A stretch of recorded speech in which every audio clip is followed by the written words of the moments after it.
Hello there, cooking fans! Today we are going to be making a rainbow beef stew, and that is a variation off of a beef stew I found in this really cute Better Homes and Gardens So Good Meals book from 1963. If you look inside here, this is from the section called Meals Men Like, which is adorable.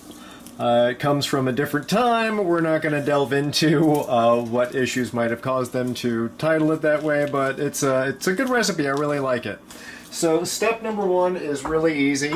All you need to do is get 2 pounds of diced beef stew beef, just like this right here. And you need to get yourself a Dutch oven, like so, and brown the meat. Should take about 20 minutes. And pretty straightforward. Just let the meat get in there. You want to make sure you brown it on all sides. That's the key to a very nice stew, and also to making it fully cooked and healthy for you. You can do this with tongs, with a big wooden fork, whatever.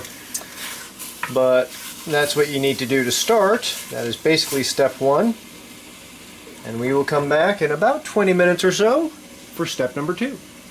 Welcome back. It's time for step 2. The next step, after we have successfully browned our meat, which you can see in there, is to add a bunch more ingredients. So we are going to add 2 sliced onions, a clove of garlic, a tablespoon of salt, a tablespoon of lemon juice, a teaspoon of sugar, a teaspoon of Worcestershire sauce. I can never pronounce that. Let's see. I should start this again. Welcome back, cooking fans. Alright, we're here for step 2 of making the rainbow beef stew. As you can kind of see, if I tip it forward a little bit, this is our beef stew meat. Now it is appropriately browned. We're going to add a bunch more ingredients. So first up, we've got 2 sliced onions, a clove of garlic, and 2 bay leaves. We're just going to dump those in there. It'll all mix up nicely later. Then we've got a tablespoon of lemon juice and a teaspoon of Worcestershire sauce. I can never pronounce that. I've tried 15 times. It's still not going to work. Worcestershire sauce, as Bugs Bunny used to call it, I think. So that's that. And then dry ingredients. There's a bunch of these here, so pay attention. We've got, in this little container here, a teaspoon of sugar, a half a teaspoon of pepper, a half a teaspoon of paprika, a dash of allspice, and a little pinch of cloves I put in there too. And let's see, is that everything? I think that might be everything. So we're going to go ahead and toss that in there.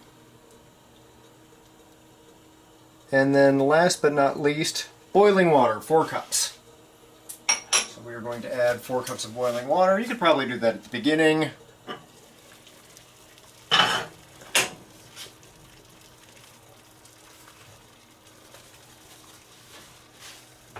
I'm doing it now. It doesn't really hurt it either way. All of this stuff is going to get boiling hot water on it eventually, so if it can't survive boiling hot water now, it shouldn't be in the stew. Okay, let's stir that up just a little bit. You might notice that there are some different thicknesses of onions in here. That's mostly aesthetic. The little thin bits of onion will kind of dissolve into the soup and you won't even notice them. But these bigger chunks some of them will stick around, and they will look very nice and very colorful in your finished stew.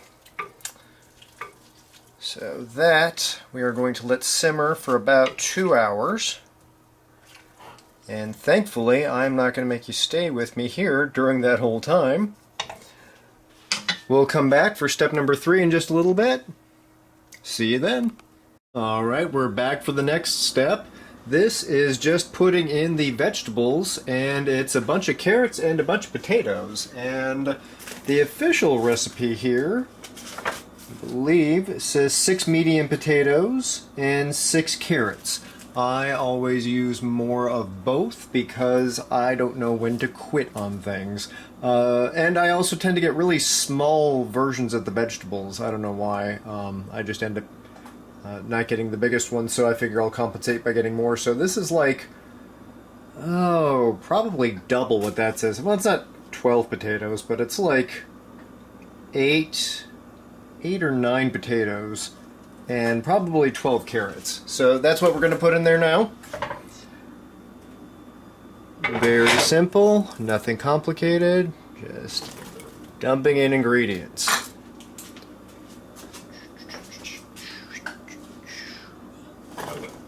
And there we go. Stir that and cook it for about another half an hour, and then we will add our gravy and we will be done. So we'll be back for that in just a bit.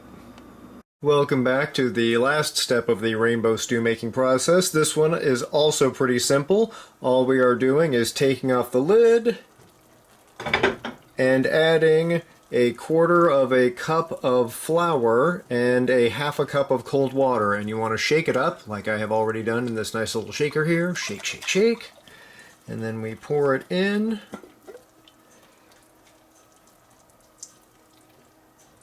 Just like that.